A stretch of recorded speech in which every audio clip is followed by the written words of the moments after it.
하나님의 말씀은 고린도후서 13장 1절에서 13절입니다. 고린도후서 13장 1절. 내가 이제 세 번째 너희에게 가리니 두세 증인의 입으로 말마다 확정하리라.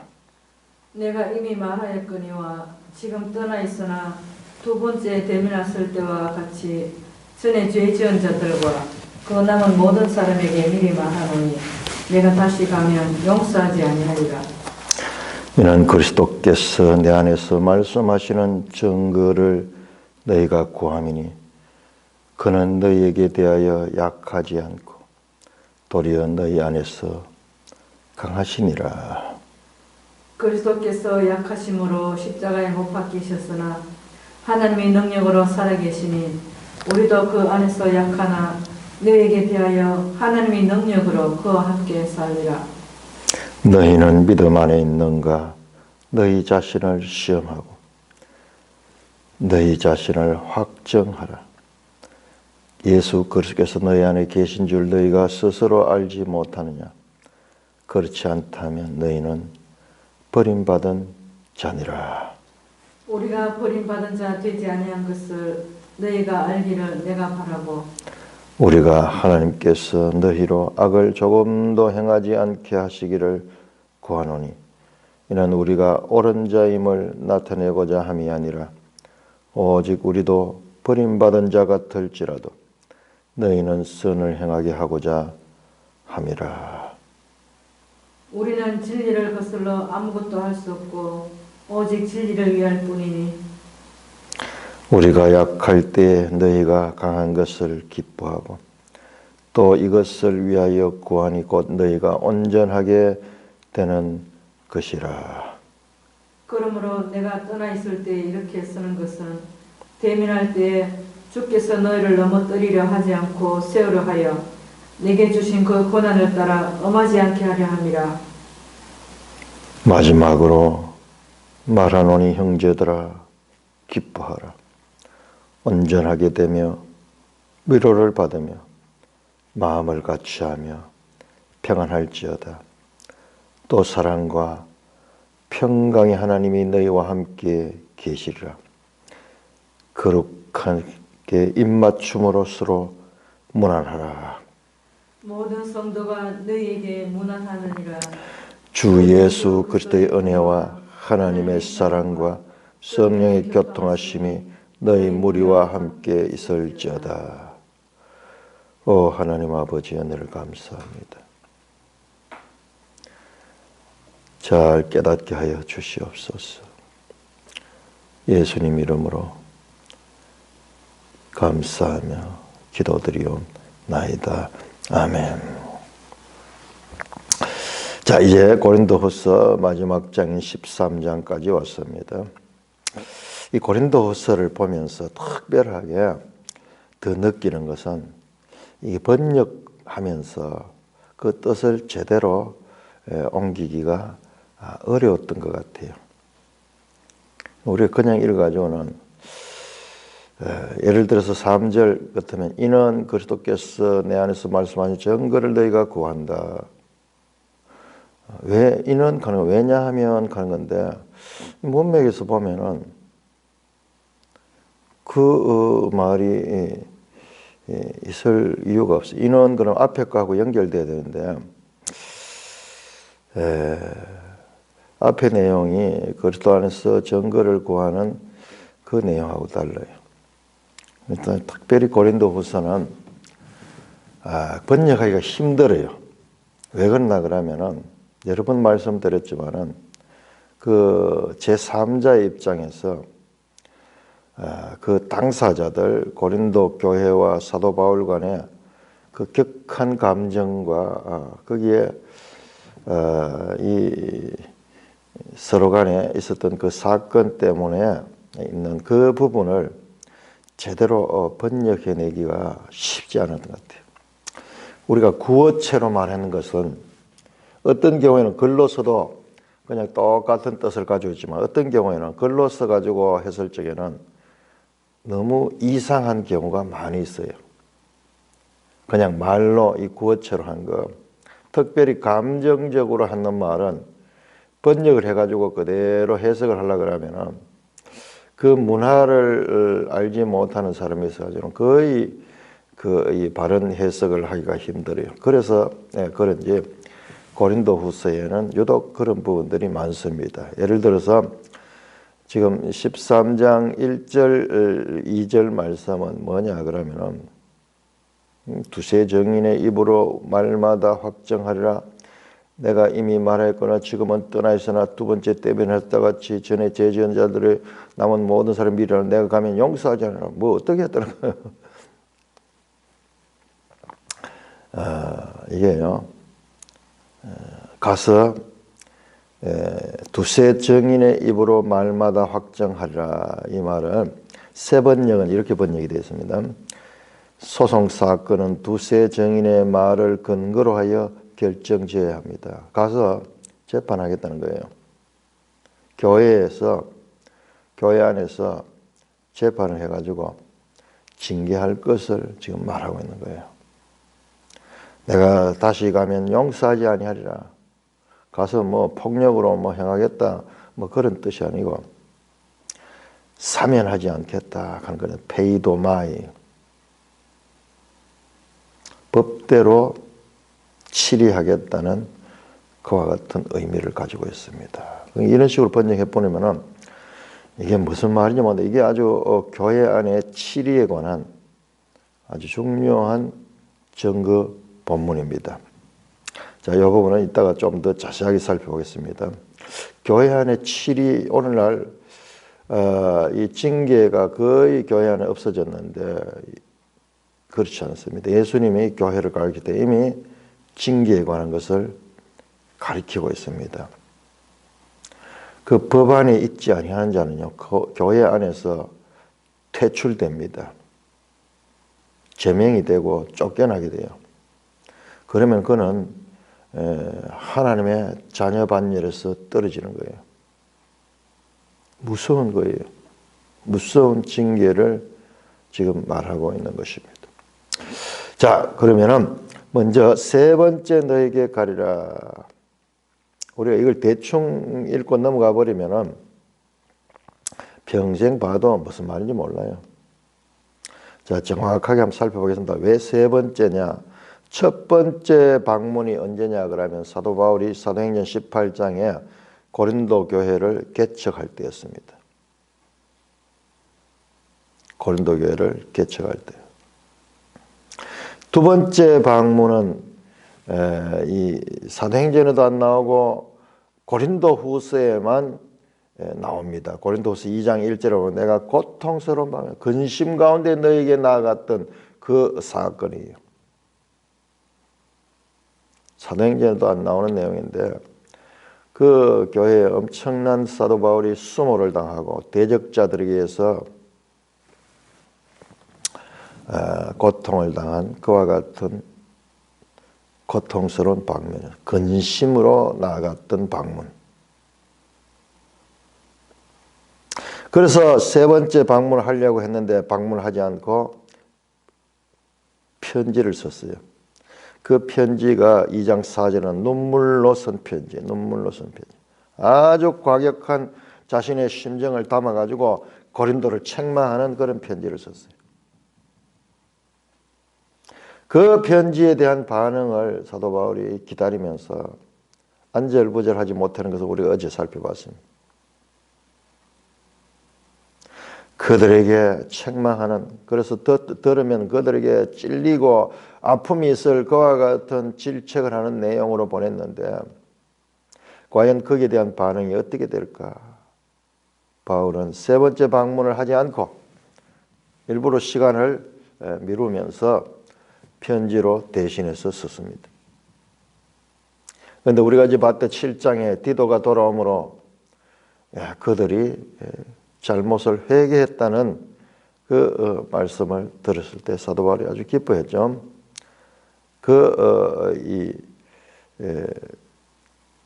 눈물 어린 편지를 썼고 세 번째 방문은 지금 고린도후서에는 장차 할 일로 되어 있는데 앞으로 내가 세 번째 너희 가겠다 되어 있는데 사도행전은 요 세 번째 방문이 나옵니다.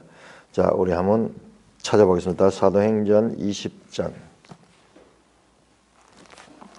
이 사도행전 우리가 열왕기를 보면서 그 몇백 년 단위에 약 500여 년간의 그 단위의 왕조에 대한 우리가 역사적인 그와 같은 시간들을 이해를 해야지 선지서를 제대로 이해할 수 있듯이 사도행전은 교회에 관한 이야기인데 이게 언제냐 그러면 이게 40년에서 한 60년경, 한 20년 기간, 한 20여 년 기간 동안에 일어났던 시간적인 그와 같은 배경을 우리가 이해를 해야 돼요. 20년 동안. 그러니까 시간이 저 구약의 역사서는 400~500년 되는 긴 기간이지만은 아니 전 역사서 아브라함 때부터 하면은 훨씬 더 길죠. 한 1500여 년 되는 그런 역사고 이스라엘 왕정으로 보면은 왕정 시대로 선지자들이 왕정 시대에 나왔으니까는 그 왕정 시대로 보면은 약 500여 년 정도 되는 그 기간. 그 기간과 선지자들의 그 이 등장을 연결시킬 수 있어야 돼요. 사도행전은 그거보다 훨씬 규모가 좁습니다. 교회와 관계고 그다음에 그것도 약 20여 년, 40년에서 한 60년까지 그때 일어났던 사건이고 그때 쓴 서신이니까는 그걸 연결시켜야 돼요. 자, 20장 1절입니다. 소요가 그침에 이 소요가 어디서 났느냐? 지도 한번 펴볼까요? 지도 364쪽 364쪽 바울의 3차 전도 여행 지도를 펴시고요. 자, 여기 어디냐? 소요가 그침에 바울은 제자들을 불러 권한 후 작별했다. 이 소요가 일어났던 장소가 어디냐? 바로 앞에 나오죠. 19장 21절부터 41절까지 나왔던 에베소입니다. 에베소. 사도 바울은 에베소에서 3년 동안 두란노 서원에서 강론하고 가르쳤죠. 2차 전도 여행 때 에베소에 가장 오래 있고 여기 집중적으로 했는데 결과적으로 에베소에서 소란이 일어나고 소동이 일어나고 바울이는 쫓겨나게 됩니다. 거기 남아 있다가는 죽을 형편이에요. 그래서 그 에베소에서 자 아시아의 그 에베소에서 떠나가 어디로 올라갑니다. 위로 올라가서 드로아까지 올라갑니다. 그래서 마게도냐로 갔다. 요 아주 한 절에 돼 있는데 에베소에서 멀리 이제 드로아로 가서 거기서 배 타고 다시 빌립보로 가는 거예요. 빌립보. 마게도냐 그러면은 우리 빌립보 그다음에 데살로니가, 베레아 요 세 교회를 생각합니다. 마게도냐로 갔다 그러면은 그 마게도냐 첫 성이 빌립보니까는 빌립보에 도착해가지고 그 지방으로 다녀가며 여러 말로 제자들에게 권했다. 그 지방으로 다녀가며 그러니까는 빌립보에서 데살로니가로 데살로니가에서 베레아로 그렇게 다시 교회들을 방문해서 권면을 해서 어디로 갔느냐? 헬라에 이르렀다. 갑자기 헬라가 튀어나와 버려요. 그러니까 우리 여기서 깜깜 막혀버는 거예요. 이 헬라가 어디냐? 헬라가 지금 이 고린도예요. 고린도. 거기 보세요. 아덴 있죠. 고린도 바로 우측에 아덴 있죠. 아덴. 그러니까는 이 지역을 아덴은 헬라의 수도잖아요. 그리스죠. 그리스. 그러니까 우리가 이때까지 전부 아가야 지방으로 나왔다가 여기서는 헬라로 나와버리는 거예요. 그러니까 여기서 갑자기 길을 잃어버렸는데 그것이 바로 고린도 교회다. 고린도 교회다. 아덴은 교회를 안 세웠죠.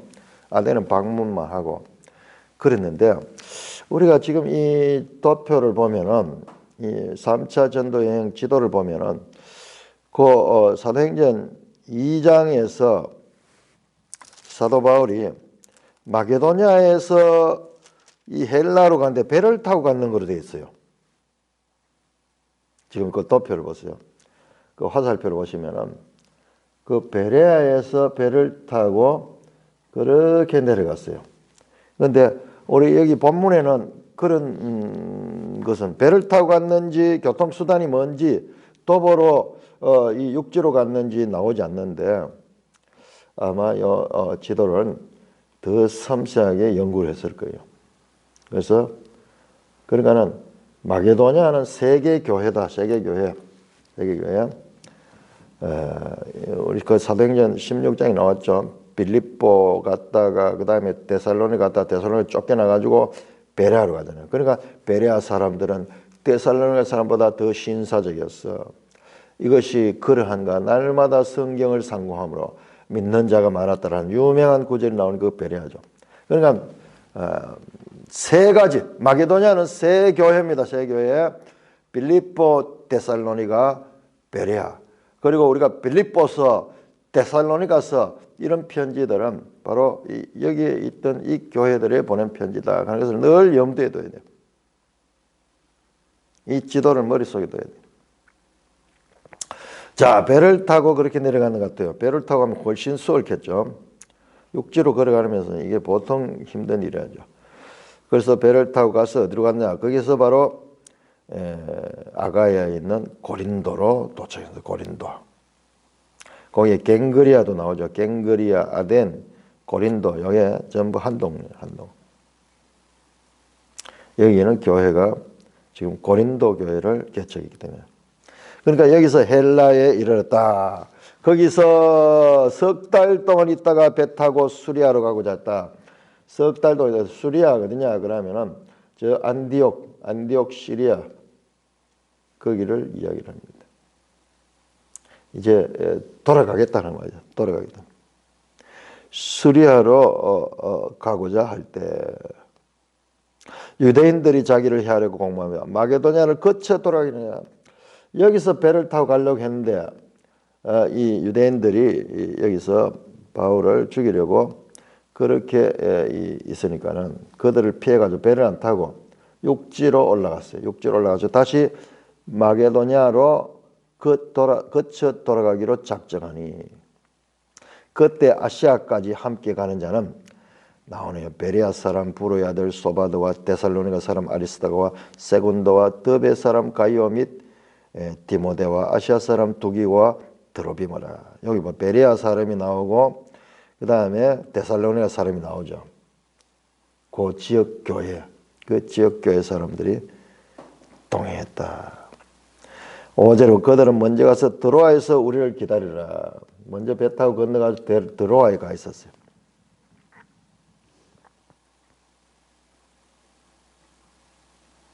우리는 무교절 후에 빌립보에서 배를 떠나 닷새 만에 들어있는 그들이 가서 이래를 머무니라. 이렇게 상세하게 되어 있어요. 드로아로 건너가고 일행들 그렇게 왜 뭐 여기에 따로 떨어졌는지 그런 까지는 우리 다 알 수 없겠죠. 자, 무슨 이유가 있을 거예요. 그들을 먼저 보내고. 자, 그래서 세 번째 방문은 바로 이 방문입니다. 이 방문. 고린도 후서에는 아직까지 가지 않았고, 고린도 이 후서를요, 어디서 썼나 그러면은 빌립보에서 썼을 가능성이 많습니다. 빌립보. 그러니까는 시간이 이제 정리가 되죠. 자, 어떻게 됐냐? 에베소에서 다시 배를 타고 빌립보로 돌아왔을 때, 마게도냐로 왔을 때 여기에서 지금 고린도로 편지를 썼는 거예요.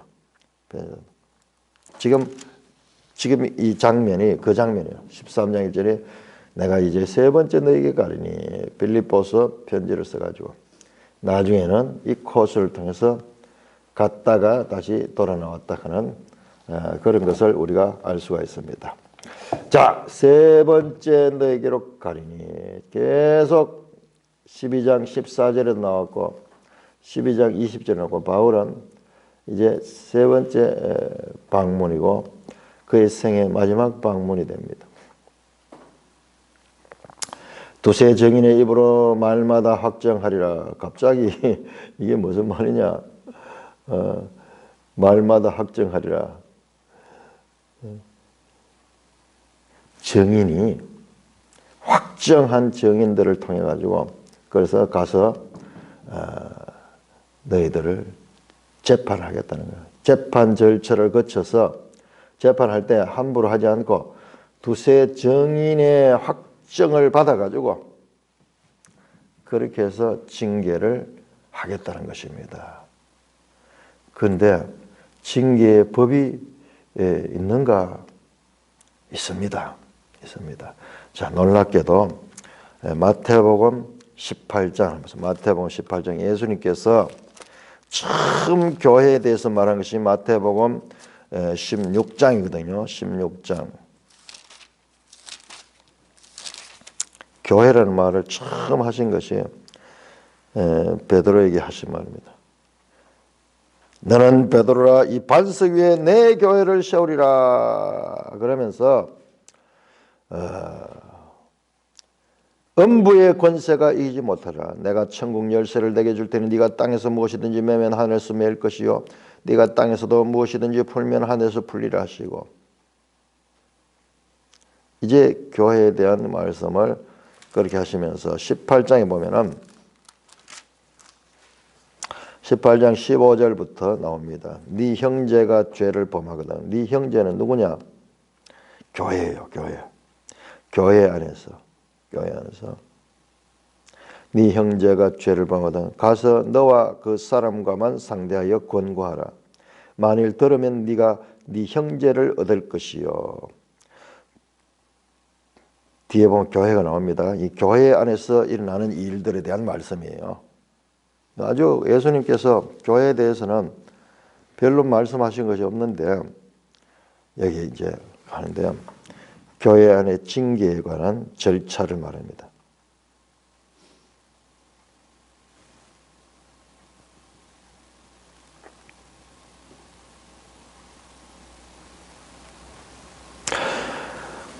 우리 이 마태복음 제가 성경에 죄를 범하면 거기에 4번 요래되어 있는 4번이 뭐냐? 어떤 4번에는 네게 죄를 범하거든 그렇게 되어 있습니다. 작은 형제가 죄를 너는 가서 그 사람과만 상담해 권고하라. 첫째 죄를 내한테 또는 죄를 범한 그 당사자에게 권고해야 됩니다. 만일 들으면 네가 네 형제를 얻은 것이요. 고린도 교회도 마찬가지로 들으면은 회개하고 들으면은 형제를 얻는다. 그 앞에서 나왔잖아요. 7장에 보면 요 말씀이 나와요. 7장에. 그들이 회개했다는 것을 듣고 바울이 아주 기뻐했죠. 기뻐했는 이유가 뭐냐 그러면은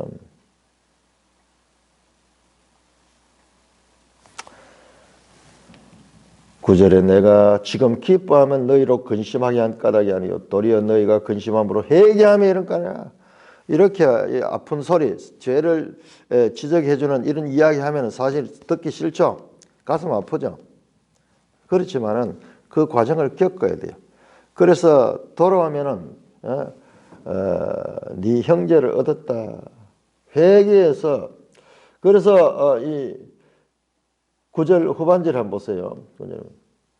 하나님의 뜻대로 거지만 우리에게 아무 해도 받지 않게 하려면 여기서 아무 해가 뭐냐 그러면 이게 사망이에요. 사망. 바울의 가르침을 불순종하는 자는 사망이에요. 사망. 그런데 아무 해도 받지 않고 생명을 얻게 되었으니까는 회개하고 하나님의 자녀로서 생명을 얻게 되었으니까 그렇게 기뻐하는 거예요. 기뻐하는 거예요. 자, 다시 마태복음입니다. 자, 그렇게도 듣지 않는 자가 있습니다. 만일 듣지 않거든 한두 사람을 데리고 가서 두세 증인의 입으로 말마다 확정해라. 자, 앞에서 나왔죠. 이렇게 회개했는 자들 있죠. 그들은 지금 15절에 마태복음 18장 15절에 얻어진 형제, 네 형제를 얻은 것이요. 그런데 듣지 않는 자, 아직까지도 듣지 않는 자들이 있어.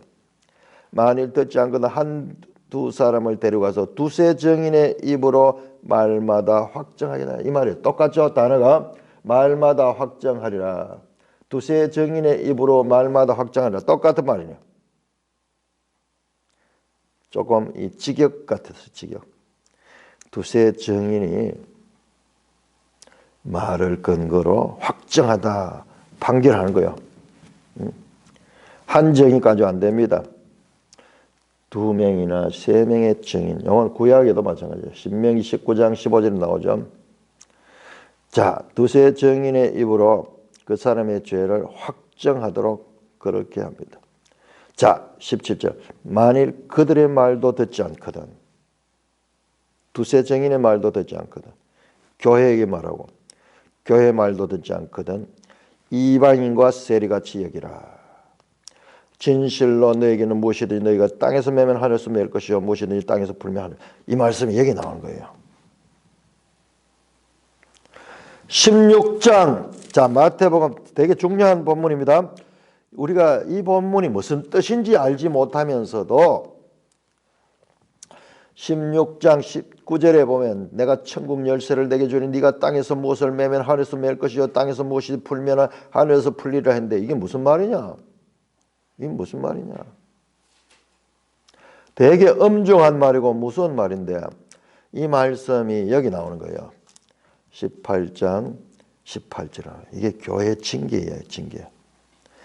교회 안에서 판결을 하면은 그것이 회개에서 돌아온 자는 하나님의 백성으로 이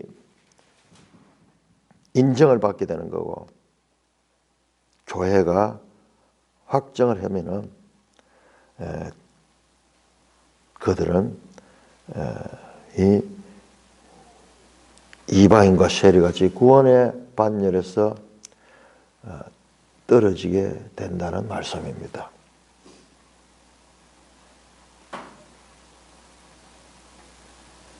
그러므로 19절입니다. 진실로 다시 너에게 이르노니 너희 중에 두 사람이 땅에서 합심하여 무엇이냐 구하면 하늘에 계신 내 아버지께서 그를 위하여 이루게 하시라. 두세 사람이 내 이름 모인 곳에 나도 그들 중에 있느니라. 교회와 함께 하시다는 것이고 사도 바울은 예수님의 이 말씀에 근거해서 지금 두세 증인을 세워서 그것을 징계 절차를 밟겠다는 것입니다. 회개치 않는 자는 출교를 당합니다. 마치 그리스도가 재림하듯이 바울이 이제 세 번째 갈 때는 교회에 회개치 않는 자들은 심판을 받게 될 것인 것을 지금 엄중하게 말씀합니다. 내가 다시 가면 용서하지 않겠다.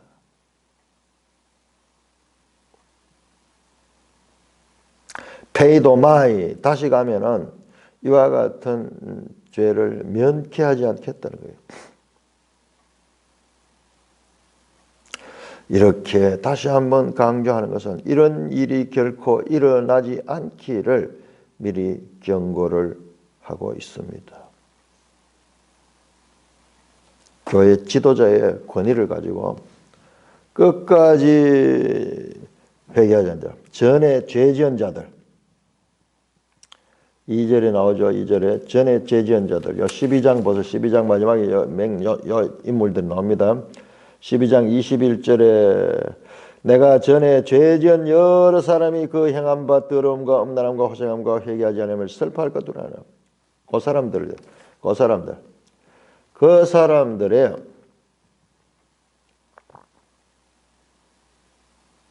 내가 징계를 하겠다는 말입니다. 그러니까는 내가 가기 전에 회개해라 그 말이에요.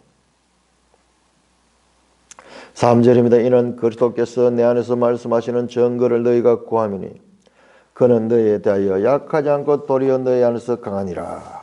이게 지금 이는 이유를 묻는 접속사가 나와요. 이는 근데 그 앞에하고는 안 맞을 것 같아요. 그리스도께서 내 안에서 말씀하시는 증거를 너희가 구하미니 이런 것 같아요.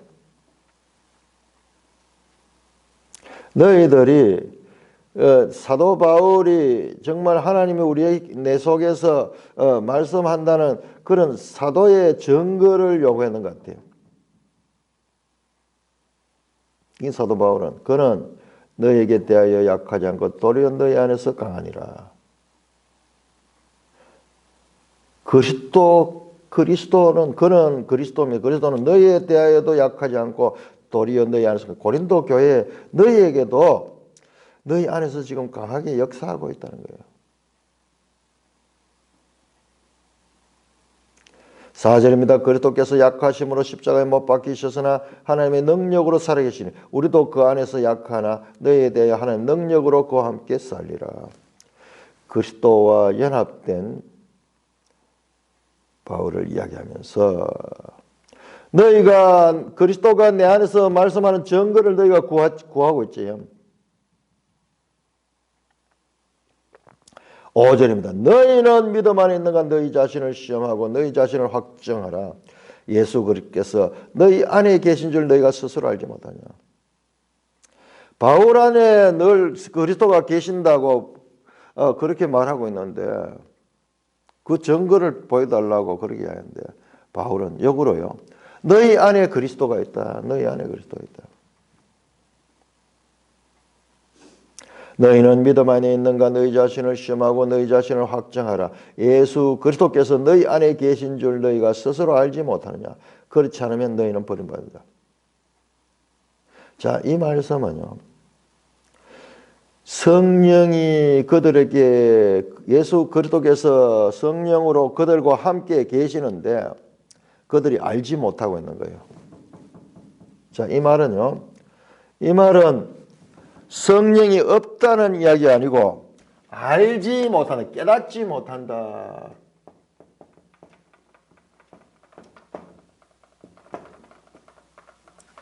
이미 내주하고 계신데 내주하고 있어도 그 내주하는지 안 하는지 실제 자기 속에 내주하는지를 그걸 깨닫지 못하고 있는 거예요. 왜? 내주할 적에 성령이 내주할 적에 무슨 특별한 이 사도행전 2장에 나오듯이 무슨 오순절 성령 감리가 불같이 임하고 뭐 그랬으면 알 텐데 그렇지 않는 거예요. 자, 우리 여기에서 성령의 내주에 대해서 중요한 가르침을 받아야 됩니다. 우리 사도행전을 보면 성령이 임할 적에 거의 대부분 표적을 가지고 임하는 걸 봤어요. 방언이 터져 나오고 거기에 막 입신 경지에 이르는 그런 체험들이 있고 또 능력도 막 나타나고 그러니까 성령이 확실하게 임했다는 것을 시각적으로 볼 수 있는 근거들을 많이 봤어요. 능력을 받으니까 막 병든 자를 치유하고 말씀이 권위가 있고 그런데 그것은 특별한 사도들에게 일어난 특별한 사건들이에요. 그 일반화시킬 수 없습니다. 그러니까 우리가 헷갈리는 거예요. 나에게도 그와 같은 표적이 나타났다 그러면은 안심을 할 텐데 그런 표적이 없는 성도들이 그러면 어떻게 그들은 그 성령이 없느냐. 지금 고린도 교회는 그런 표적이 없는 거예요. 앞에서 나왔죠. 방언도 하고 예언도 하고 고린도 교회 안에 은사가 많이 있었죠. 그런데 그 은사들조차도 그 자기 안에 그리스도의 영이 함께 하고 있다는 것을 알지 못하는 거예요.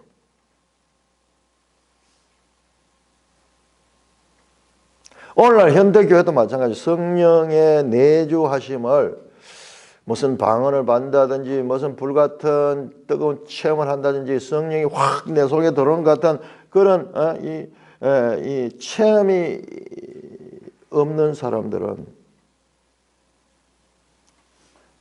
자기 속에 성령이 있어서 예수를 믿고 교회에 소속되어서 신앙생활을 하면서도 내 속에 성령이 있는지 없는지를 알지 못하는 거예요. 그 말입니다.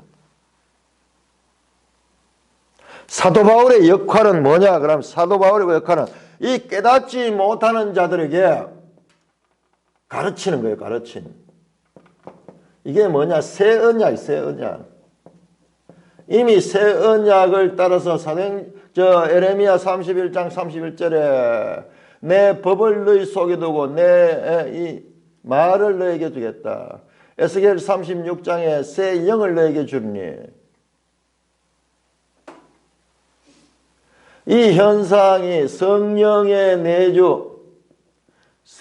내주가 이미 자기에게 내주하고 있어서 그가 예수를 믿는 것이 아니라 성령으로 믿는 거예요.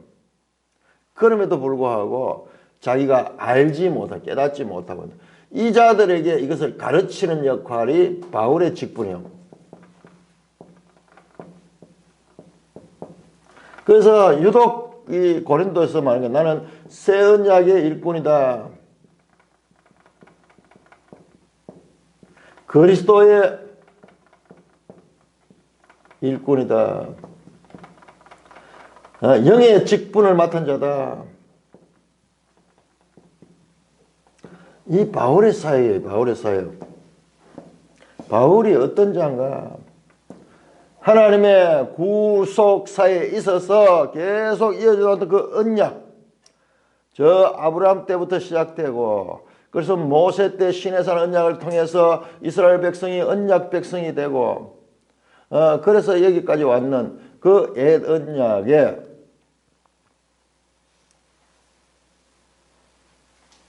마침이 되는 예수 그리스도.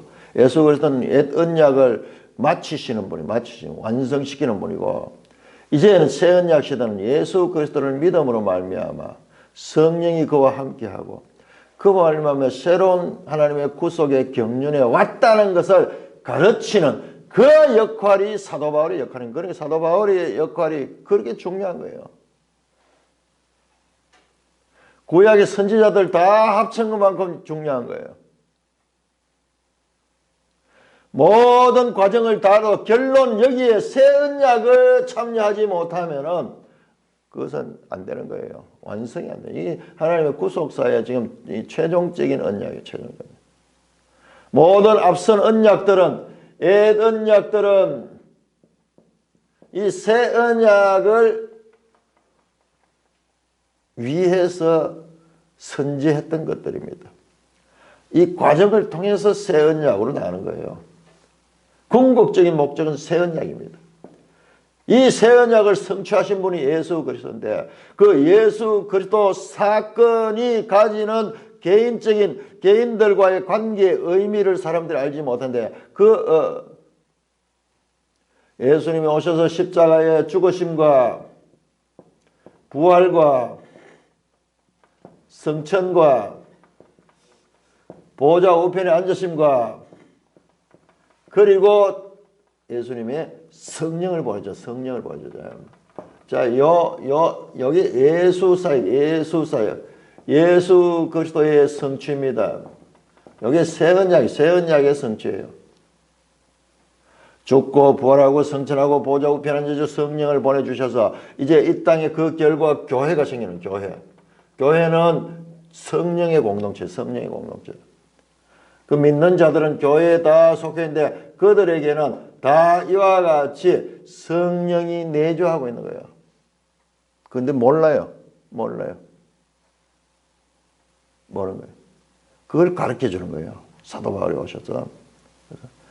그래서 유독 사도 바울의 서신서에는 성령이 너에게 있다. 성령이 없으면 너희는 예수를 믿는 자가 아니고 예수를 믿지 못한 자다.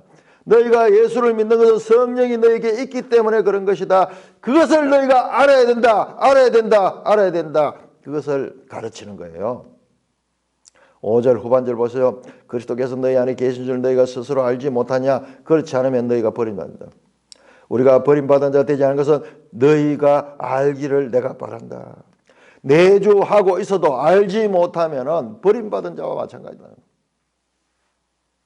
사도 바울의 사역이 바로 이것을 가르쳐주는 거예요. 자, 고린도전서 3장 한번 볼까요? 고린도전서 3장 16절. 유독 고린도서에서 바울은 자신의 직분에 대해서 말해요. 영의 직분을 갖고 나는 그리스도의 일꾼이고 그리고 새 언약의 일꾼이고 이 자신의 직분에 대해서 많이 이야기하고 그리고 자서전적으로 자기 자신의 이야기를 많이 하잖아요. 이 사도 바울 자신이 누구냐? 하나님의 구속사에 있어서 이와 같은 새 언약의 일꾼으로서 이 교회에 그것을 가리키는 자예요.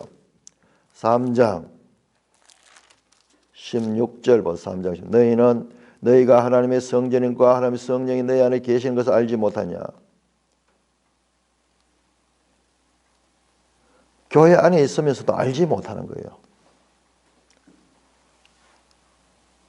자신에게 성령이 내주하고 있음에도 불구하고 그것을 알지 못하는 거야. 그것을 알지 못하면 성령을 소멸하고 성령 없는 사람처럼 그렇게 살게 되면 성령이 점점 소멸되는 거죠. 야, 우리가 믿게 된 것이 성령이 내 속에 내주하셔서 그 믿음을 주셨구나. 알지 못하고 있는 자들에게 지금 가르쳐 주고 있는 것입니다.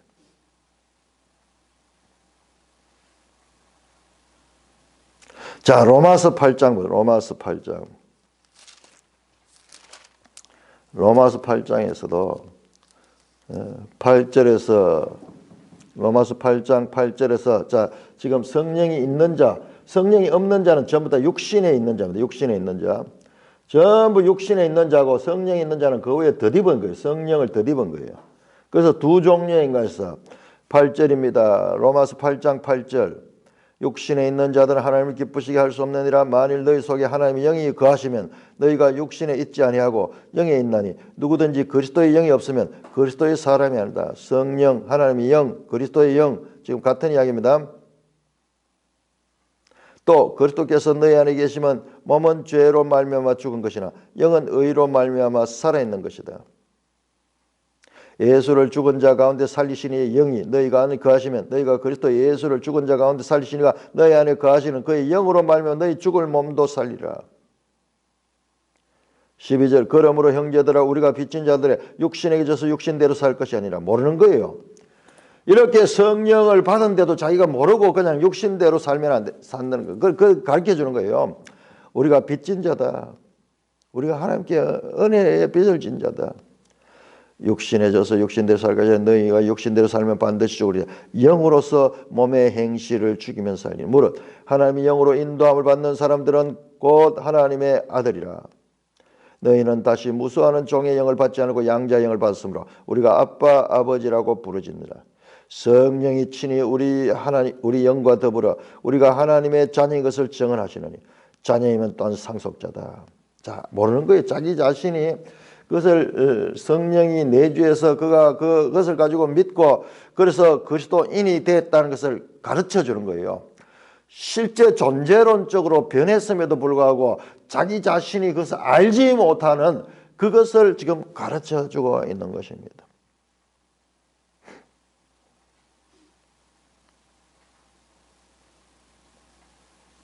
자, 고린도후서 7장 한번 7장. 이 부분 아주 중요하기 때문에 우리가 대충 넘어가고는 안 돼요. 많은 성도들이 아직 이런 부분에 있어서 흐릿한 거예요. 자, 7장 1절 보시면요. 7장 그런즉 사랑하는 자들아 7장 1절입니다. 이 약속을 가진 우리는 하나님을 두려워하는 가운데서 거룩함을 온전히 이루어 육과 영의 온갖 더러운 것을 자신을 깨끗이 하자. 여기서 이 약속이 뭐냐 그러면 이 약속이 6장의 그 후반절에 나오는 겁니다. 16절 하나님의 성전과 우상이 어찌 일치가 돼 우리는 살아계신 하나님의 성전이라. 이와 같이 하나님께서 이르시되 성전이 뭐예요? 하나님 우리 계시는 거. 이 성전은 성령이 내 속에 내주하는 이게 성전인 거예요. 성령이 있다는 걸 말하는 거예요. 내가 그들 가운데 거하며 두루 행하여 나는 그들의 하나님이 되고 그들은 나의 백성이다. 그러므로 너희는 그들 중에 나와서 따르고 부정한 것을 마지막 내가 영접하여 너희에게 아버지가 되고 너희는 내게 자녀가 되리라. 전능하신 주의 말씀이라. 자, 하나님이 성령으로 우리 속에 내주하고 있는 거예요. 내주하고 있는. 그런 존재인데 육에 속한 것 더러운 것을 계속 그런 존재가 하면 안 되는 거예요. 그걸 가르쳐주니까 하나님의 성전과 우상이 하나가 되지 않는다. 너희는 지금 우상에 속한 자 하나님의 성전에 속한 자다. 그러므로 하나님은 너희와 함께한다. 너희와 함께함으로 너희들은 구별된 삶을 살아라. 그래서 7장 1절에 그런즉 사랑한 자다. 이 약속을 가진 우리. 이 약속이 뭐예요? 하나님 우리와 함께한다는 그 약속이에요. 그 약속을 가진 우리는 그걸 알고 하나님을 두려워한 가운데 거룩함을 온전히 이루어 자기 자신을 깨끗하게 해야 된다. 모르는 거예요. 지금 그와 같은 존재적으로 변화됐음에도 불구하고 자기 자신이 그 상태를 알지 못하는 자들에게 그것을 알려주는 역할이 사도 바울의 역할인 거예요. 성령이 역사하셔서 이미 구원받은 자들도 자기 자신이 스스로 알지 못하는 건 바울이 지금 이 사역을 통해서 그걸 가르쳐 주는 거예요. 자, 요한복음 3장 8절에 보면 예수님께서 이렇게 말합니다. 육으로 난 것은 육이고 영으로 난 것은 영이니 너희가 거듭나야겠다는 것을 이상히 여기지 마라. 바람이 어디서 와서 어디로 가는지 알지 못하듯이 성령으로 난 사람은 다 그러하니라. 성령으로 나도 자기가 어떻게 거듭났는지 알지 못하는 상태인 거예요. 그러니까 사도행전에 나타나는 그런 성령이 임할 적에 일어나는 표적과 기사와 그런 체험들을 가진 것은 특수한 것이고요. 예수님의 말씀대로 성령으로 날 때는 우리가 자신이 몰라요. 그래서 바울이 와서 가르쳐 주는 거예요. 바울이 와서 성경을 통해서 가르쳐 주고. 그래서 너희 속에 성령이 내주한다. 이것이 더 확실한 것이요. 체험이 있는 사람에게 성령이 일시적인 역사는 있었지만 그들에게 성령이 늘 내주하고 있다는 확정은 없습니다. 그들 가운데도요, 일시적으로 성령이 스치는 경우가 있고 내주하지 않은 경우가 있을 수 있어요. 그보다도 더 귀한 것이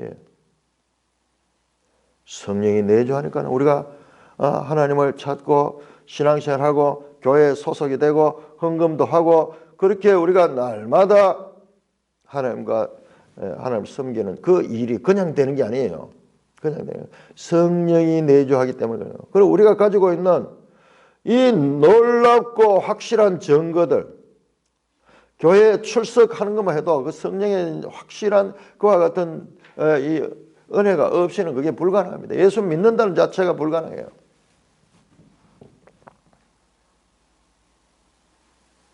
그리고 이것을 말씀을 통해서 깨달아서 우리가 거룩한 삶, 내 속에 내주하시는 성령을 슬프게 하지 않고 성령을 소멸치 않고 그 성령이 나를 통하여 강하게 나타나도록 그렇게 이 자신을 맡기는 삶이 그게 성령 충만한 삶이에요.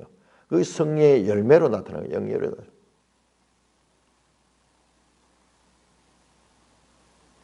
그래서 반대로 알아야 돼. 반대로. 그런 체험이 있다 하는 것, 그 표적적인 외부적으로 나타나는 그와 같은 체험이 있는 자들만이 성령을 가진 자 아니에요. 믿음이 있고 교회 출석하고 하나님을 사랑하고 내 속에 하나님의 말씀대로 살려고 특별히 말씀을 묵상하고 그 말씀을 생명처럼 여기고 그 말씀을 귀하게 여기고 말씀을 날마다 양식 삼고 이런 자들은 성령이 이미 있는 자들이에요. 그런 자들이 난데없이 내가 어떤 체험이 없다. 체험이 없어서 나는 이 성령이 내주하는가 하는가 이렇게 의심하게 하는 것은 마귀의 짓이고요. 그건 성경을 모르기 때문에 그런 거예요. 성경에서 이렇게 여러 군데서 말씀하고 있는데도 모르고 있는 거예요. 그러니까 우리가 성경을 통해서 직접 내가 하나님께서 직통계시로 네한테 와가 내가 성령으로 네 속에 내주하고 있다. 그 말씀이 아니에요. 이 말씀을 통해 가지고 내 속에 내주하는가. 말씀을 믿는 믿음 가운데서 자신을 확정하는 그와 같은 태도를 가져야 될 것을 말씀하고 있습니다. 고린도 교회는 그런데 그런 것을 모르고 바울에게도 그 증거를 한번 드러내보라. 자꾸 그 이야기를 한 거야. 너희 속에 이미 성령이 능력으로 역사하고 있는데 아직까지 표적을 보고자 하는 거예요. 5절 보세요. 너희는 믿음 안에 있는가? 고린도후서 13장 5절입니다. 너희 자신을 시험하고 너희 자신을 확정하라. 믿음 안에 있는 너희 자신 그리고 확정하라. 그거 흔들리지 말아라. 흔들리지 마라. 예수 그리스도께서 너희에 계신 줄 너희가 스스로 알지 못하냐.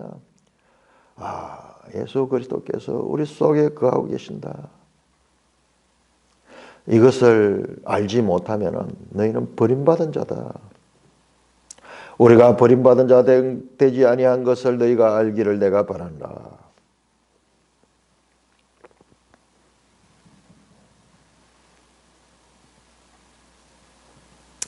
그리스도의 고난과 영광의 원리로 약함과 강함의 역설적 관계를 다시 최종적으로 정리하고 있는 바울입니다. 바울은 그리스도 안에 있는 자이기에 예수 그리스도의 약함과 강함이 역설적인 관계가 그의 사역에도 반영되고 있습니다. 내가 강하면 성령이 약해져. 내가 약하면 성령이 너희 안에서 하나님의 능력으로, 하나님의 능력이 성령의 능력.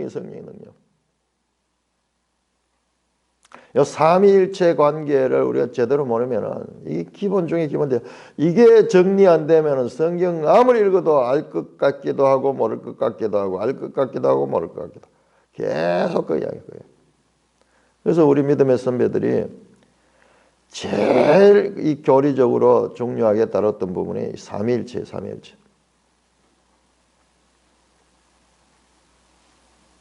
그 삼위일체가 13장 13절에 나옵니다. 13절에 나옵니다.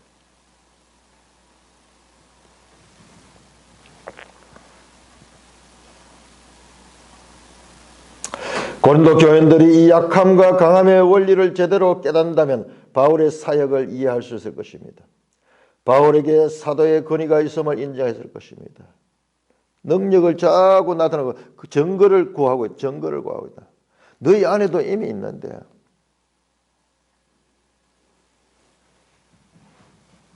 7절입니다. 우리가 하나님께서 너희로 악을 조금도 행하지 않게 하기를 구하노니 이는 우리가 옳은 자임을 나타내고자 함이라. 오직 우리는 버림받은 자가 될지라도 너희는 선을 행하게 하자. 이 고린도 전서에 나옵니다. 우리는 약하지만 너희는 강하고 우리는 버림받은 자 같지만 너희들은 존귀한 자고. 끝까지 그들을 세우려고 합니다. 세우려고. 자기 자신들의 권위를 세우는 것이 아니라 그 교회를 세우기 위해서. 8절은 우리는 진리를 거슬러 아무것도 할 수 없고 오직 진리를 위할 뿐이다. 이 거스른다 하는 말이요, 주로 나타나는 게 바로 거짓 선지자들이 진리를 거스를 때 사용해요. 우리는 진리를 따라한다. 9절 우리가 약할 때 너희가 강한 것을 기뻐하고 또 이것을 위하여 구하니 너희가 온전하게 되는 것이니라.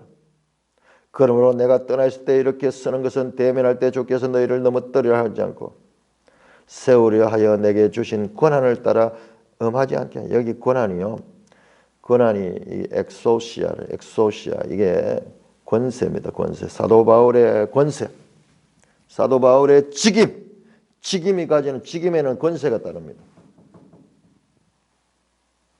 마땅히 그들의 잘못을 질책할 수 있는 권세를 가지고 있지만 그런 일이 일어나지 않다. 내가 권한을 따라 너에게 엄하게 너희를 책망하지 않도록. 그 2절에 나왔던 가면 용서하지 아니하리라 했던 그 말씀과 연결됩니다. 나는 그런 권세를 가지고 있다. 엄하게 너희를 자, 두 종류의 사람이 나옵니다. 6절에서 10절 가운데서 5절부터 나와요. 5절 버림받은 자 나오고요. 그 다음에 하나는 누구냐 그러면 옳은 자예요. 옳은 자. 자, 요건 좀 이 번역이 여기서 또 그런데, 자, 옳은 자는 누구냐 그러면은 옳은 자는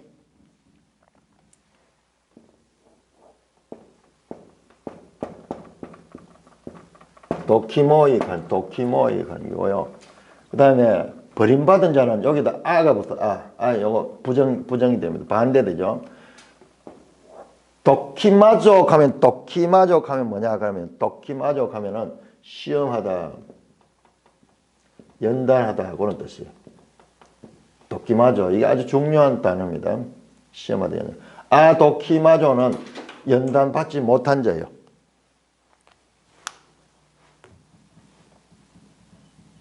시험을 통과한 자, 도키마조는 시험을 통과한 자, 아도키마조는 시험에서 인정받지 못한 자입니다. 시험에서 인정받지 못한 자. 아도키모이, 시험에서 인정받지 못한 자. 이게 버림받은 자예요. 도키모이, 옳은 자입니다. 옳은 자. 시험을 통과한 자입니다. 그러므로 너희가 옳은 자가 되어야 한다.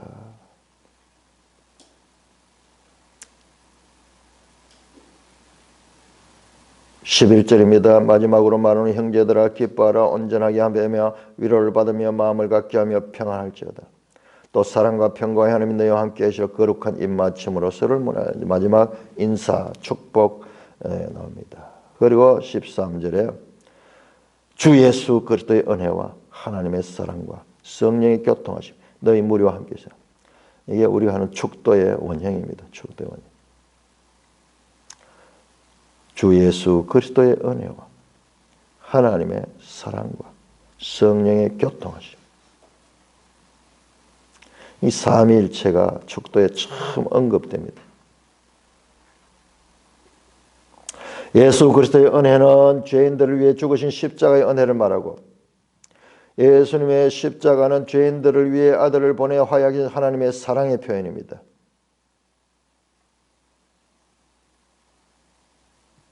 이 은혜와 사랑을 입은 자들에게 주어지는 성령은 우리와 현재적으로 교제하시며 우리를 이끄시고 성도 간의 교제를 이루어 아름답고 거룩한 공동체로 만들어나십니다. 성령이 내주하시고 성령이 함께 하시면서